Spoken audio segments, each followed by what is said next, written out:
She wore the fake bump for the cameras. I wore the bandages in the shadows. I was forced to carry the billionaire's heir to save my family. But I didn't know his wife's plan wasn't just to take my baby. It was to erase me completely. Subscribe to Rhoda's Romance Collection.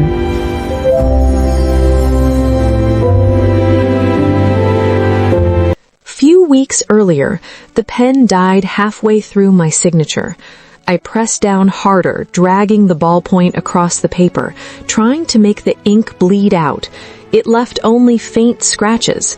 The lawyer across the desk sighed and slid me a different pen without looking up from his phone. I finished writing my name, Maya Louise Chen, and the letters looked too neat for what I was signing away. The office smelled like old carpet and microwaved lunch. There was a water stain on the ceiling shaped like a hand reaching down. I stared at it while the lawyer explained the payment schedule. $20,000 at conception, $30,000 at 20 weeks, $50,000 at delivery, $100,000 total to grow a baby for people who could afford to pay someone else to do it. My brother owed $73,000 to men who broke fingers as down payments. I was saving his life. That's what I kept telling myself. The lawyer stacked the papers and slid them into a folder with my name on it. As I left, I passed a pregnant woman in the waiting room. She was maybe 6 months along, wearing a dress that hugged her belly like it was something precious. Her hand rested on top of it, making slow circles. She was smiling at her phone. I looked away fast. I would never be allowed to touch mine like that. Clara Blackwell was beautiful in the way that money makes people beautiful. Perfect teeth, perfect skin, perfect hair that moved like water when she walked.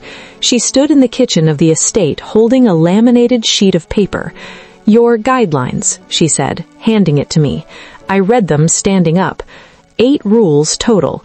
No tight clothing, no discussing the pregnancy with anyone, eat only pre-approved meals, bind your stomach in public, avoid mirrors, no photos, no emotional attachment, report all symptoms immediately. The last rule was underlined twice. You will not refer to the fetus as yours. At the bottom, in smaller print, violations may result in contract termination and forfeiture of all payments. Clara watched me read. Any questions? I had 1,000 questions. I asked none of them. No, Mrs. Blackwell. She smiled. Good. The bandages are in your bathroom. Start tomorrow. That night, I practiced wrapping the ace bandages around my stomach.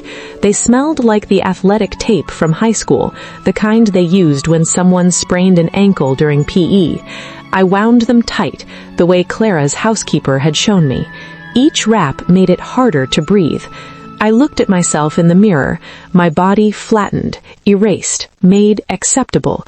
I felt the smallest flutter inside me, like a goldfish turning in a bowl. My hand moved toward my stomach, then stopped. I put the hand in my pocket instead. The Blackwells threw a dinner party on a Saturday in October. 16 guests, all of them wearing clothes that cost more than my car used to be worth before it got repossessed. I wore my gray uniform with the bandages wrapped so tight underneath I couldn't take a full breath. My feet had swollen 2 sizes in the last month. None of my shoes fit anymore, so I wore men's slippers from the donation bin the housekeeper kept in the basement. They were too big. I shuffled when I walked, trying to keep them on. Clara held court in the dining room, one hand resting on her silicone belly. She was telling the guests about her morning sickness. It was absolute hell, she said, laughing. I couldn't keep anything down for weeks. Julian had to bring me crackers in bed every morning. The guests made sympathetic noises. Someone said she looked radiant. I moved between them with a tray of champagne flutes, invisible. My lower back felt like someone was driving a screwdriver into my spine. The baby kicked, hard, angry kicks that made my breath catch. A woman in a diamond necklace reached past me for a glass. "Are you all right, dear?" she asked. "You look very pale." Clara turned, her smile fixed in place. "Oh, she's fine. She's just been sneaking too many desserts. Haven't you, Maya?" Every face turned toward me. I felt right cheeks burn. "Yes, ma'am," I whispered. The woman laughed, and the conversation moved on. I shuffled back toward the kitchen, my hands shaking so hard the glasses rattled on the tray. Subscribe to Rhoda's Romance Collection.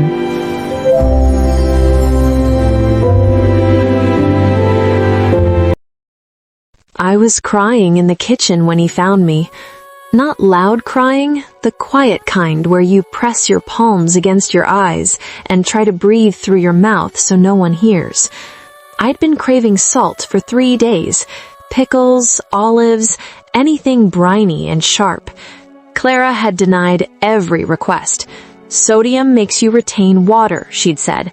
"We can't have you looking bloated." I was eating a piece of dry toast when the door swung open. I dropped it. Julian Blackwell stood in the doorway in his tuxedo, looking like he'd walked onto the wrong movie set. "Sir," I said, wiping my face fast, "I'm sorry, I'll clean up the glass from earlier. Please don't fire me." He didn't answer. He walked past me to the pantry and disappeared inside. I heard him moving things around. He came back holding a large jar of spicy pickles and a silver fork. He twisted the lid. The pop echoed in the quiet kitchen. He set the jar on the counter in front of me. I stared at it. "Sir?" "I noticed you staring at these when the delivery came," he said. "Clara banned them. She said the sodium would make you bloat."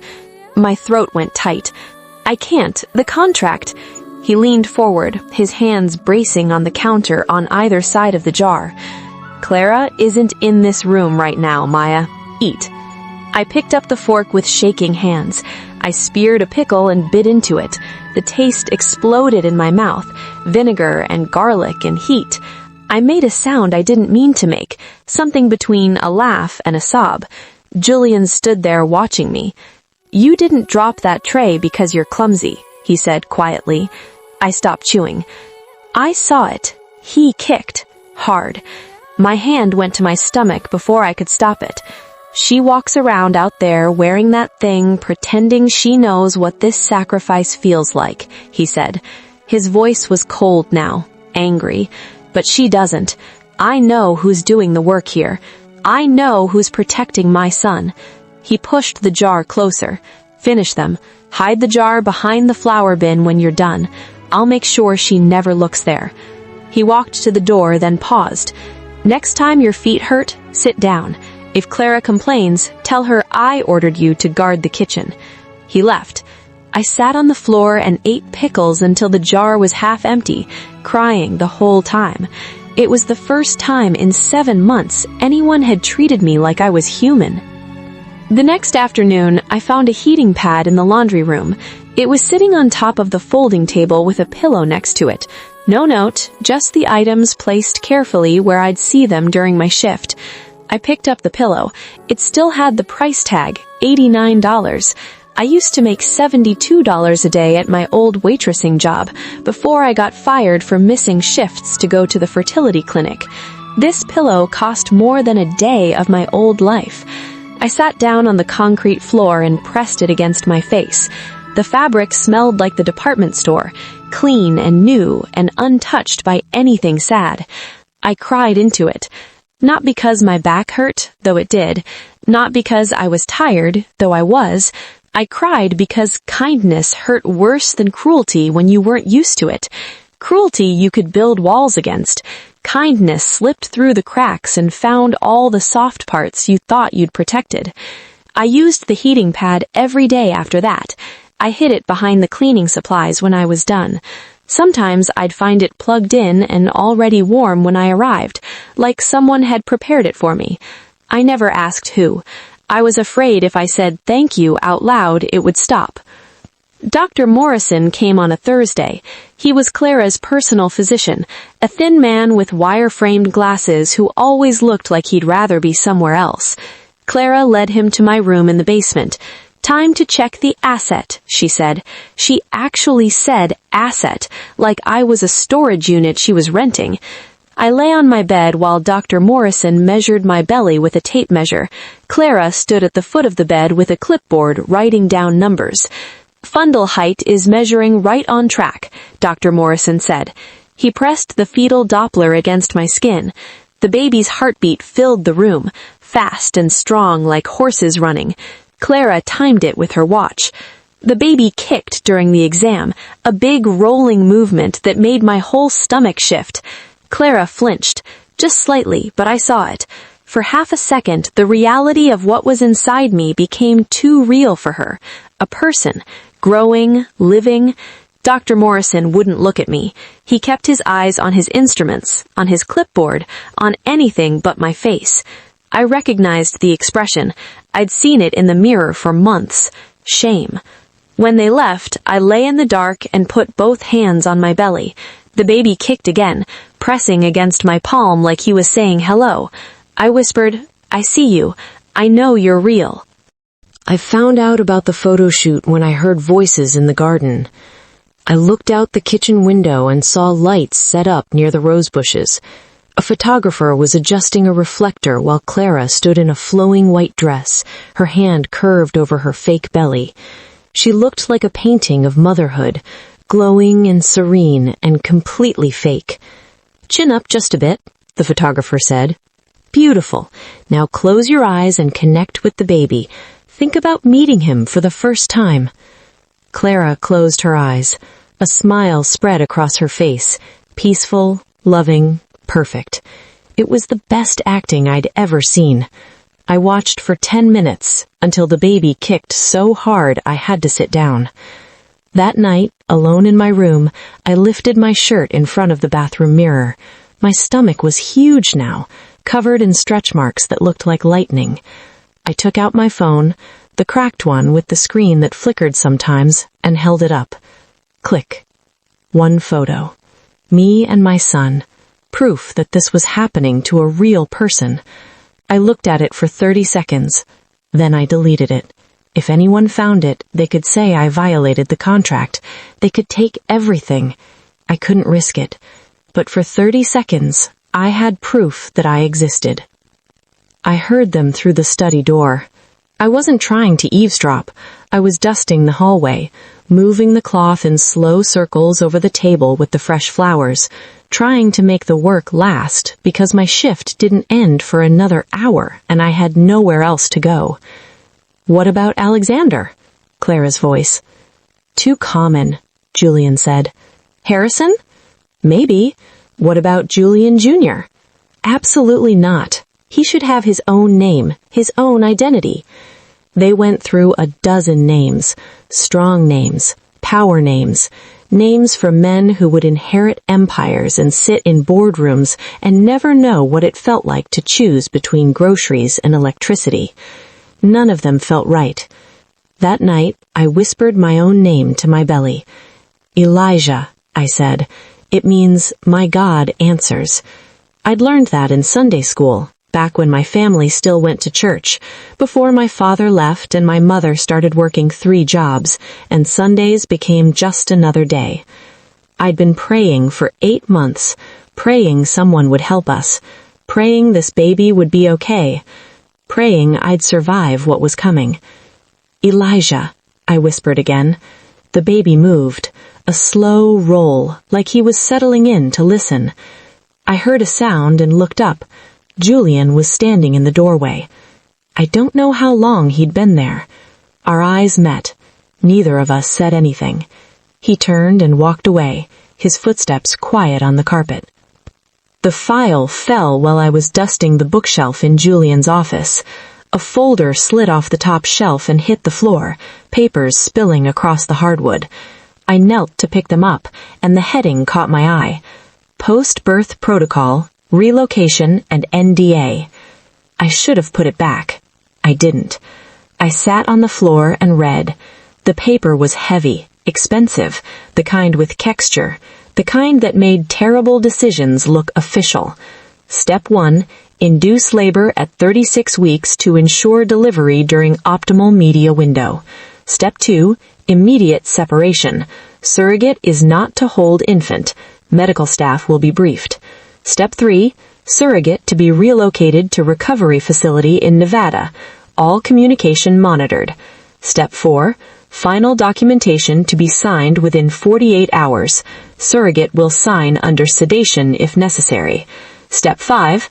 NDA enforcement. Any violation results in legal action and forfeiture of all payments. There was more.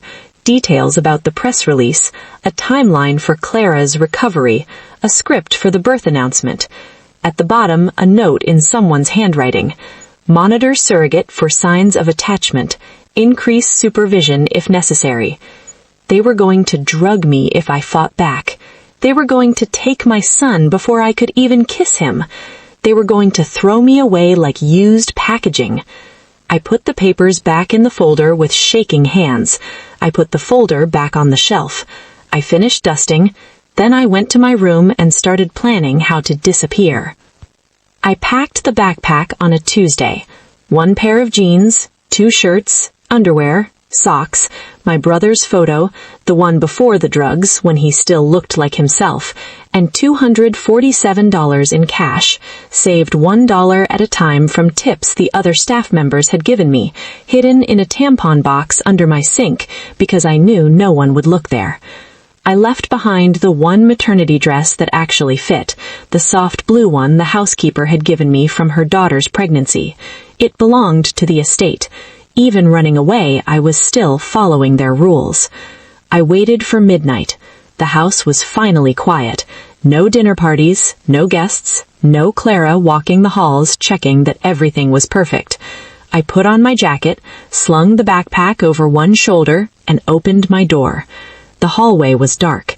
My heart was beating so hard I could feel it in my throat. I made it to the kitchen, through the mudroom, to the back door. My hand was on the doorknob when I felt it. A tightening across my belly, a squeeze that made me gasp.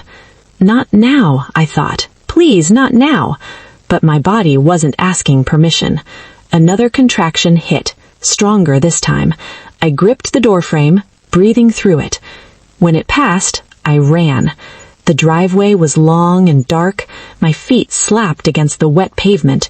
It had started raining, cold autumn rain that soaked through my jacket in seconds. The gates were ahead. I could see them. 50 feet? 30? 10? I reached for the keypad. My water broke. It felt like something ripping open inside me. Fluid rushed down my legs, warm and then immediately cold in the rain. I screamed. My knees hit the pavement, mud splashing up. Another contraction, vicious, squeezing me like a fist.